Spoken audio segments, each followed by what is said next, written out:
नमस्कार, Manoj Tiwari talk show में आपका स्वागत है। आज मेरे साथ सुराव के पूर्व ब्लॉक प्रमुख संदीप यादव जी हैं। आप लोहिया वाहिनी के राष्ट्रीय उपाध्यक्ष हैं।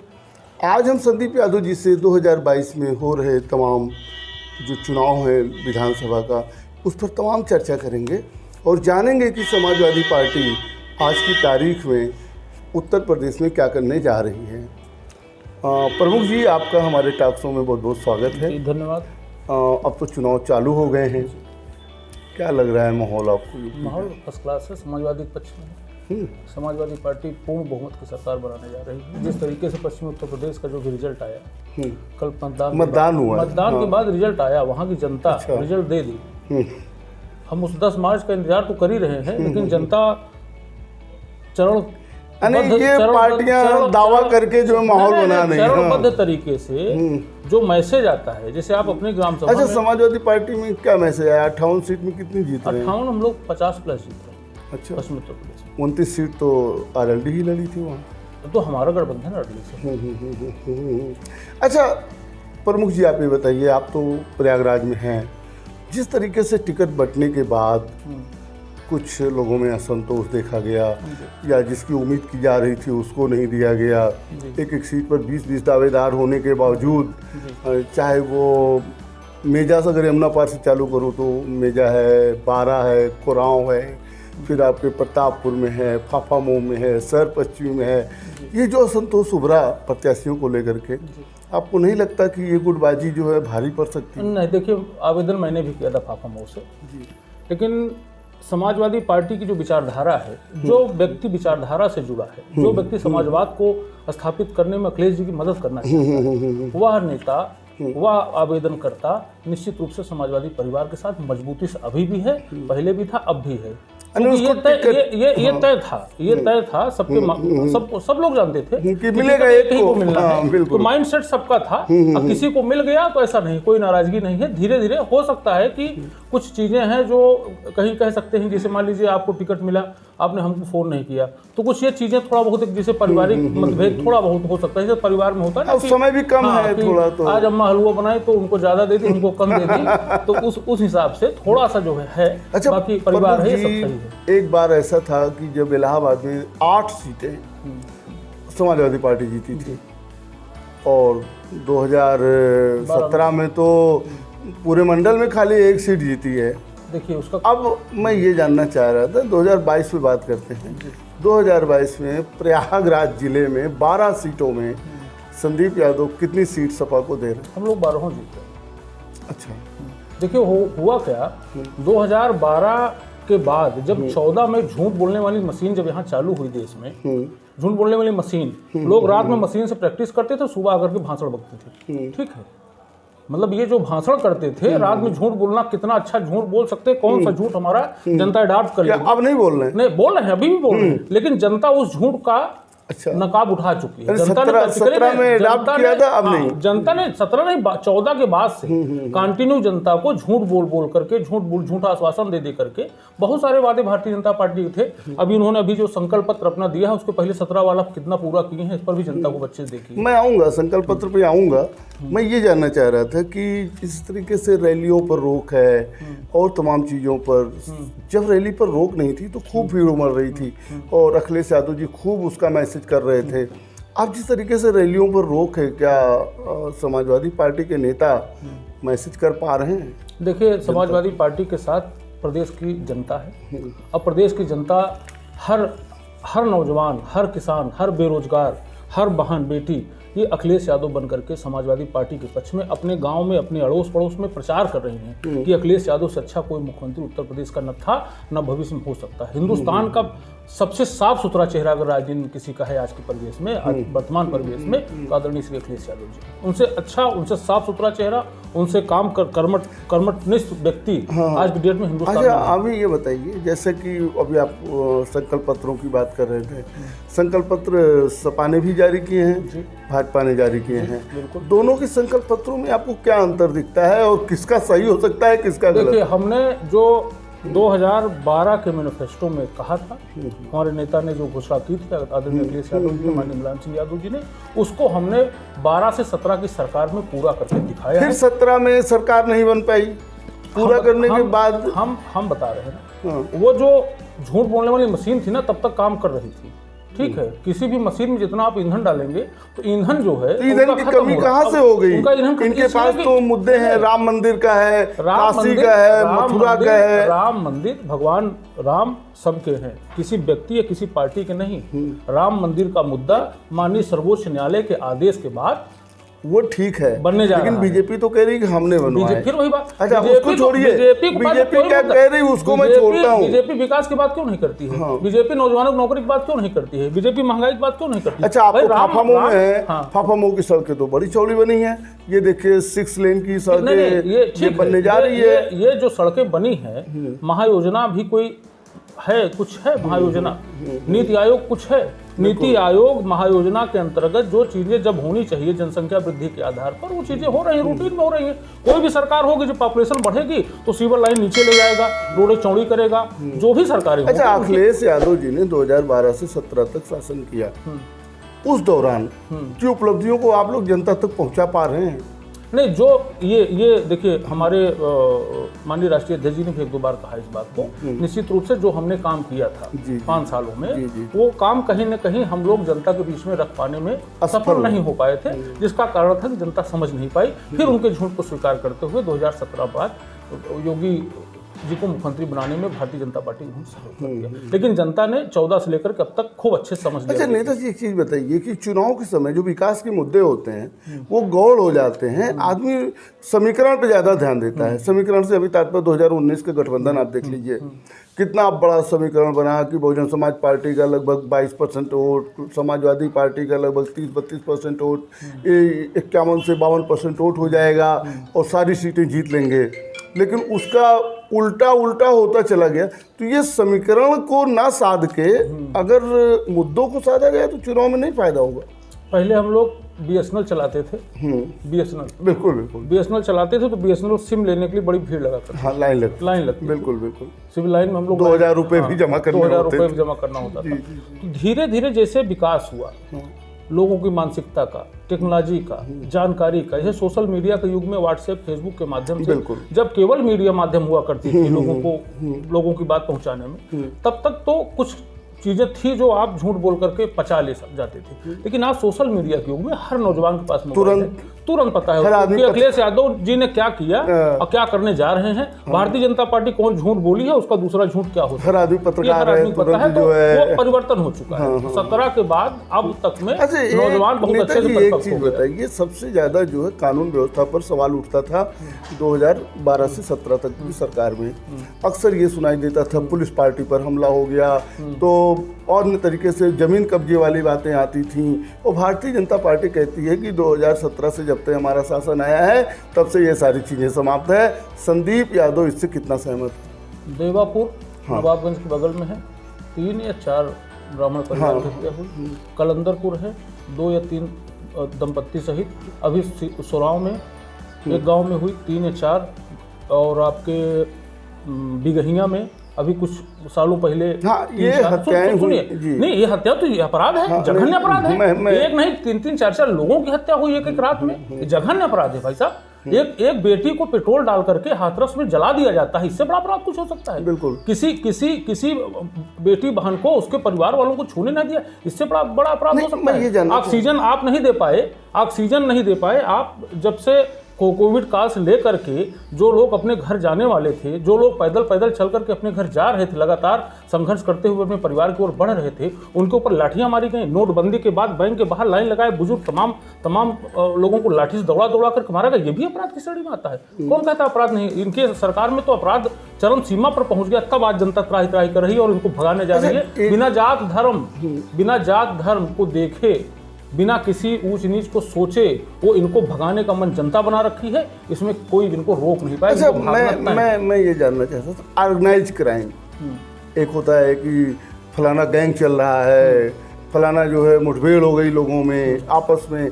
ऑर्गेनाइज क्राइम जो होते थे आपको नहीं लगता है कि ये कम हुए हैं या ज़्यादा हुए हैं? इस पर आप देखिए, आप दंगा की बात कर रहे हैं, नहीं, मैं ऑर्गेनाइज क्राइम की बात कर रहा हूँ। ऑर्गेनाइज क्राइम इससे गैंगवार की बात कर रहा हूँ। 3-4 लोगों की हत्या हो जा रही है। अभी प्रतापगढ़ में हत्या हुई है, 3-4 एक दिन में, एक नहीं, एक परिवार को पूरा साफ कर दिया जा रहा है। इनसे ज्यादा अच्छा, आपको क्या लगता है कि जो अपराध कर रहे हैं उनको सत्ता का कुछ संरक्षण प्राप्त है? पहले बीजेपी यही आरोप लगाती थी। देखिए, ये सपा सही है। जहाँ अपराध, जहाँ घटनाएं घटी हैं, हम लोग गए हैं, तो वहाँ पर उनके परिवारजनों का स्पष्ट कहना था कि भैया जिनको पकड़ना चाहिए था उनको नहीं वो पकड़ के बाहर है। यानी वो सत्ता के संरक्षण में है। अब भाई परिवार वाले मान रहे हैं, तो अब माननीय न्यायालय में अगर कोई चीज है, एक चीज तो और, हम उस पर बहुत प्रखर टिप्पणी नहीं कर सकते। नेताजी, चुनाव बहुत करीब है, मुद्दों पर मैं बात करूं। तुष्टीकरण का आरोप, तुष्टीकरण का आरोप बहुत लगता था, और भारतीय जनता पार्टी ने इसको भुनाया, 2014 में भुनाया, 2017 में भुनाया, 2019 में भुनाया। क्या तुष्टीकरण का आरोप वास्तविकता है या जो है ये केवल बरगलाने वाली? जब देश के गृह मंत्री, जिनके ऊपर इतनी गंभीर धाराएं लगी थी गुजरात में, आपसे छिपा नहीं है। हाँ, बिल्कुल बिल्कुल, ठीक है, उनको तो वो आज देश के गृह मंत्री हैं। जब देश का गृह मंत्री ऐसे अनाप शनाप भाषण दे रहा है, जिनको हम यहाँ आपके सामने भी नहीं बोलना चाह रहे हैं, तो इनकी नियति और नीति निर्धारण ये सब कुछ उसी पर आधारित है। इनकी राजनीति ही उसी पर निर्भर करती है। हम इसकी बात नहीं करते हैं, हम समाजवाद की बात करते हैं, हम संविधान की बात करते हैं। हम संविधान में वर्णित जितने भी यहाँ भारत के जन यहाँ रह रहे हैं, भारत के निवासी यहाँ रह रहे हैं, जितने भी लोग रह रहे हैं, सबको हक और बराबरी का अधिकार बराबर मिले, हमारी लड़ाई ये है। अच्छा, चुनाव में एक चीज़ देखा जाता है, अक्सर ध्रुवीकरण की बात होने लगती है, और अभी निकल आया है, कहीं अखिलेश जी के मुंह से जिन्ना निकल गया तो उसको भाजपा ने पकड़ लिया, और भाजपा जो है मंदिर मस्जिद की जो है मुद्दों को जो है ज़्यादा जोर दे रही है। आप बताइए, क्या जनता, उस भाषण को मैंने भी सुना था, जनता जो है, जनता क्या ध्रुवीकरण की राजनीति में फंसती जाती है या फंस रही है? अब की बार क्या हमने आपसे कहा ना कि सोशल मीडिया के युग में अब की जनता, बुजुर्ग आदमी भी व्हाट्सएप पर देख रहा है कि अखिलेश यादव क्या बोल रहे हैं और क्या कह रहे हैं, अखिलेश के साथ कितने लोग हैं। अब वो फंसने वाली नहीं है। रही बात आपने भी जो कहा, ये केवल चुनावी मुद्दा भुना रहे हैं। उन्होंने कहा था कि एक ही यूनिवर्सिटी के निकले लोग थे, किसी का रास्ता इस तरफ आया, किसी का रास्ता गलत रास्ते पे चला गया, कहना उनका ये था, और बाकी भारतीय जनता पार्टी के पास कोई मुद्दा नहीं। अच्छा, स्थानीय मुद्दों की बात करता हूँ। स्थानीय मुद्दे अब की बार चुनाव में क्या होंगे? देखिए, स्थानीय मुद्दा सबसे बड़ा मुद्दा, हमारे फाफामो की बात तो नहीं, अभी आप प्रदेश लेवल के नेता हैं, प्रदेश लेवल की बात करिए। हम आपसे मैं फाफामो पर भी आऊंगा और कुंडा पर भी। एक बात बड़ी जिम्मेदारी से आपसे कहना चाहते हैं, बहुत जिम्मेदारी से जी, कि भारत की जनता, जहाँ तक हम लोग जिस परिवेश में जी रहे हैं, बहुत इमोशनल होती है, ठीक है। और भारत की जनता को जिस तरीके से भारतीय जनता पार्टी ने बरगलाया झूठ बोल करके, अब उससे उबर चुकी है। वो उनको चाहिए सस्ती दवाई, सस्ती पढ़ाई, बच्चों को रोजगार, उनको चाहिए स्वतंत्र स्वस्थ खुली हवा में जी सके, किसी का दबाव ना हो, किसी मंत्री का बेटा किसी किसान को गाड़ी चढ़ा करके मार न डाल रहा हो, उनको चाहिए किसी हाथरस की बेटी को रात में पेट्रोल ना डाला जा रहा हो, किसी को उसके परिवार वालों को ये तो मुद्दे हो गए। आप फाफामो विधानसभा से बिलोंग करते हैं। फाफामो विधायक का भी कहना है कि रिंग रोड हो या आउटर रोड हो, ये सारी व्यवस्था हमने करवाई, और बहरहाल उनका टिकट भी कट गया, और क्या कहते हैं कि ये बड़ा सा पुल बन रहा है, पूरे भारत का सबसे लंबा पुल बन रहा है, इतना विकास वो गिनाते हैं। आप बताइए, फाफामो में स्थानीय मुद्दे क्या हैं? देखिए, भारतीय जनता पार्टी की सबसे बड़ी, आपको बता दें कि बहुत बड़ी जो कमजोरी है और मूर्ख बनाने की जो उनकी कला है, ये जब केशव प्रसाद मौर्य जी जब डिप्टी सीएम साहब जब सांसद बने थे, तो एक होली मिलन कार्यक्रम में मैं उपस्थित था फाफामो में। अच्छा। तो उन्होंने कहा कि बहुत जल्दी ये चौड़ा हो रहा है, ये पुल 4 लेन हो जाएगा, तो ये हो जाएगा। तो लगभग 7 साल हो गए, ठीक है। तो ये जैसे राम मंदिर का मामला है, राम मंदिर मतलब जब सुप्रीम कोर्ट ने आदेश दे दिया, कितना बन पाई है आप जाके देख सकते हैं। अगर इनको बनाना था 6 महीने साल भर में इनको बनाना था तो साल 2 साल में मंदिर बना देते, ठीक है। हम लोग चलते दर्शन भी करते। तो ये लोग सोचते हैं कि ई कमुआ अगर हो जाएगा तो फिर दूसरा खत्म हो जाएगा। हम बताएंगे क्या तो इनकी सोच जो है यही है, अभी बन जाए तब जानिए, अभी बन जाए तब आपको शंका है कि नहीं नहीं बनेगा? बन जाए भाई, हम तो 7 साल से देख रहे हैं बन रहा है। हम तो कल्पना कर लिए थे कि ये जो 19 में जो दूसरी लोकसभा होने जा रही थी, मतलब भारतीय जनता पार्टी जब फिर दोबारा आई, तो उस समय हम तो सोचे थे कि जाम का झाम खत्म हो गया तो हम लोग फर्राटे हो जाया करेंगे। चलिए मैं फाफामऊ थोड़ा सा बात कर लूँ राजनीतिक। फाफामऊ में बहुत ढेर सारे दावेदार थे, आप भी थे, मनोज पांडे थे, दूधनाथ पटेल थे, आदिल हमजा थे, महावीर यादव थे, गिनाते हुए अंसार साहब खुद थे, वो 2 बार तो विधायक भी रहे और मंत्री भी रहे। अंसार साहब का टिकट हुआ है जी। अब बताइए क्या अंसार साहब के जीतने की और अंसार साहब के पास क्या जो है? देखिए, आप एक चीज इसमें नहीं बोल पा रहे हैं, अंसार साहब का टिकट समाजवादी पार्टी से हुआ है। बिल्कुल बिल्कुल, मैं बोल क्या नहीं पा रहा। अंसार अहमद जी समाजवादी पार्टी के प्रत्याशी। हाँ बिल्कुल ठीक है, तो जब आप समाजवादी पार्टी के प्रत्याशी हैं तो निश्चित रूप से आप अखिलेश यादव जी के कैंडिडेट हैं। और आज का चुनाव, पूरा चुनाव, नो डाउट अंसार अहमद जी व्यक्तिगत रूप से अच्छे आदमी हैं और क्षेत्र में उनका व्यवहार भी अच्छा है। तमाम तो ऐसे लोगों को टिकट दे दिया गया जो कभी सपा में थे अभी आपने फाफा मुगल हाँ चलिए ठीक है, आप बताइए अंसार साहब। तो वो ठीक है, उनका नेचर अच्छा है, लोग बहुत सरलता से मिल जाते हैं, उपलब्ध हो जाते हैं। तो दूसरी चीज, एक प्लस पॉइंट उनके साथ ये भी है कि समाजवादी पार्टी कैंडिडेट है। बिल्कुल। तो आज जो नौजवान उम्मीद भरी निगाहों से देख रहा है वो अखिलेश जी की तरफ देख रहा है, उसको नौकरी चाहिए। शिक्षा मित्र जो देख रहा है वो अखिलेश जी की तरफ देख रहा है। मैं बताना चाहता हूँ, बहरहाल अंसार सर को मैं भी जानता हूँ, मंत्री भी रहे और विधायक भी रहे। उन जमाने में उन्होंने क्या ऐसा काम किया जो बचा रह गया, या क्या नहीं कर पाए? सत्ता भी थी उनकी। भाई ने फिर कहा ना कि सत्ता हमारी गई है, झूठ बोलने वालों को जस गई है। सत्ता जब थी तब वो विधायक थे। नहीं वो थे, उन्होंने काम भी किया, तमाम रोडें उन्होंने बनवाई, फिर भी हार गए। फिर भी उसके लिए जब हारे क्यों हारे? जब झूठ बोलने वाली मशीन चालू थी। चलिए, कुछ दल बदलुओं को भी दे दिया गया है टिकट। क्या वहाँ जो है स्थानीय नेता समाजवादी पार्टी में नहीं थे क्या? देखिए, हमारे नेता ने एक मौके पर जिनसे कमेंट किया था उसको पूरा किया, क्योंकि हमारे नेता का साफ मानना है कि अगर हम मैनिफेस्टो में कोई चीज ला रहे हैं तो उसको हम पूरा करेंगे। अगर हम जिनको आप दल बदलू कह रहे हैं वो हमारे पार्टी के हमारे अपने हैं, दल बदलू कहिए। और सुन लीजिए, उनसे हमारे राष्ट्रीय अध्यक्ष का कमिटमेंट था, उन्होंने पूरा किया। पार्टी के बहुत वरिष्ठ नेता हैं, राज्यसभा सांसद रेवती रमन जी। यमुना पार में कहा जा रहा है कि उनके सारे विरोधियों को टिकट दे दिया गया। अब आप बताइए, रेवती रमन जी जिला पंचायत अध्यक्ष चुनाव में नहीं लगे तो जिला पंचायत अध्यक्ष चुनाव सपा हार गई।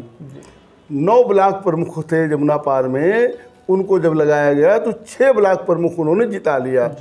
अगर विधानसभा में उनके कहने पर या उनके पसंदीदा उम्मीदवार को, जो समाजवादी पार्टी के ही कार्यकर्ता थे, उनको अगर टिकट मिला होता तो आपको नहीं लगता कि वहाँ की 4 सीटें जिता लेते? देखिए, वो पार्टी के हमारे बहुत सीनियर लीडर हैं जी, वो संस्थापक सदस्यों में है, नेताजी के साथ के हैं। उनके निर्णयों पर हम कोई टिप्पणी नहीं करना चाहेंगे। हाँ, एक बात आपसे जरूर कहना चाहेंगे, हमारे संज्ञान में अभी ऐसी कोई बात नहीं है कि कुंवर साहब नाराज हैं या उनके समर्थकों को टिकट नहीं मिला। हमको जो जानकारी है उज्जवल भाई साहब का मैंने कई भाषण सुना, कई कार्यक्रमों को मैंने सुना। वो तो विधायक हैं। नहीं, विधायक नहीं, वो देखिए, वो नई पीढ़ी, उनको उम्मीद है कि सरकार बनेगी तो मंत्री बनेंगे। नहीं, वो ठीक, वो भाषण में बोल दें, वो ठीक बात है, मंत्रालय चला जाए। नहीं, मंत्रालय नहीं, मंत्रालय जिसको रहेगा, जिसको मिलेगा। लेकिन जहां तक कुंवर साहब की बात है, उनका आशीर्वाद समाजवादी पार्टी पर है, हम लोगों पर है, जमुना पार, गंगा पार और पूरे प्रदेश में। अच्छा, ये बताइए, आज की परिवेश में फाफामऊ में भी और पूरे बरहो विधानसभा में मैं बात करूं तो समाजवादी पार्टी किसको जो है अपना कॉम्पिटिटर मान रही है, या किससे लड़ाई होगी, बीजेपी से या बहुजन समाज पार्टी? हमारी लड़ाई पूरे प्रदेश में भारतीय जनता पार्टी से। बीजेपी के अलावा कोई दूसरी पार्टी, चाहे क्षेत्रीय पार्टी हो, चाहे वो बहुजन समाज पार्टी हो, कोई भी पार्टी हो, लड़ाई में कतई नहीं है। कहीं न कहीं से कुछ टिकट का जो जातीय समीकरण साधने के चक्कर में ये छोटी पार्टियां समाजवादी पार्टी को। अच्छा, एक चीज और बताइए, कांग्रेस अलग चुनाव लड़ रही है, समाजवादी पार्टी अलग चुनाव लड़ रही है, लेकिन कहीं कहीं देखा जा रहा है कि कांग्रेस उम्मीदवारों के खिलाफ तो सपा ने उम्मीदवार ही नहीं उतारा। अभी बगल में आप प्रतापगढ़ जा रहे हैं, रामपुर खास की बात करूं, ये सॉफ्ट कॉर्नर क्यों? ये हमारे पार्टी नेतृत्व का निर्णय है, इस पर हम कोई अंदर से गुप्त समझौता है? नहीं, ये हम नहीं जानते, लेकिन ये हमारी पार्टी शीर्ष नेतृत्व का निर्णय, इस पर हम कोई कमेंट नहीं करेंगे। अच्छा, ये जो बयानबाजी चुनाव के समय जो जहरीले बयान आने लगते हैं, आपको नहीं लगता कि अनावश्यक हैं और नहीं आने चाहिए? फिर नेता की क्या ऐसी मजबूरी सबसे ज्यादा जहरीला बयान अगर कोई दे रहा है आज की डेट में तो भारतीय जनता पार्टी और भारतीय जनता पार्टी के नेता दे रहे हैं। हम लोग केवल और केवल विकास की, और हमारे नेता ने जो घोषणा पत्र जारी किया है उस घोषणा पत्र को लेकर के हम लोग गांव-गांव जा रहे हैं और गांव में हमको समर्थन। अरे, आप तो पूर्व ब्लॉक प्रमुख भी रहे हैं जी। ब्लॉक प्रमुख रहते हुए आज जनता जानना चाहती है संदीप यादव जी कितना सरल सुलभ और विकासवादी रहे। देखिए, हम जब प्रमुख थे तो जब मोदी जी 14 में जब शपथ लिए तो इन्होंने एक 14वां होता था, तो वो सीधे ब्लॉक प्रमुख के खाते में जाता था। उसको उन्होंने डिस्ट्रीब्यूट करके हर प्रधान कर दिया। तो जैसे 1 करोड़ का बजट हमारे ब्लॉक में आता था तो हमारे ब्लॉक में जितनी ग्राम सभाएं थी उस सबको उस पैसे को डिस्ट्रीब्यूट कर दिया गया। ठीक है, तो एक राजनिधि हुआ करती थी जो बहुत कम थी, लेकिन फिर भी जहाँ बहुत ज़्यादा ज़रूरत थी, मतलब मैं उस लेवल का काम नहीं करा पाया जिस लेवल की मेरी इच्छा शक्ति थी, क्योंकि सारा काम बजट से होता है, पैसे से होता है। तो जब हमारे पास जितना बजट था, मतलब हमारे समय में मात्र 28 लाख रुपए सालाना बजट था, बाकी 28 लाख में हम कितना करते, क्या हो सकता है? तो 1.5-2 साल का हमारा कार्यकाल रहा है, उसमें हम कितना, लेकिन जहाँ बहुत जरूरतें थी, जहाँ जो बहुत जरूरी था उसको हम, जैसे सोराव में हमको याद है हमने एक बाईपास बनवाया था नहर के बगल, जब सोराव में सिंगल रोड हुआ करती थी तो मेला वाला लगता था, बहुत जाम लगता, भीड़ लग गया। तो उस नहर के बगल का एक रास्ता कच्चा रास्ता था, तो उसमें सबसे पहले हमने उसको इंटरलॉकिंग करा करके, हल्का बिछवा करके हमने एक बाईपास तुरंत बनवाया था, मुझको याद है पहला काम हमने वही कराया था। चलिए, राजनीति पे थोड़ी सी बात कर लें और 2-3 क्वेश्चन हमारे और हैं।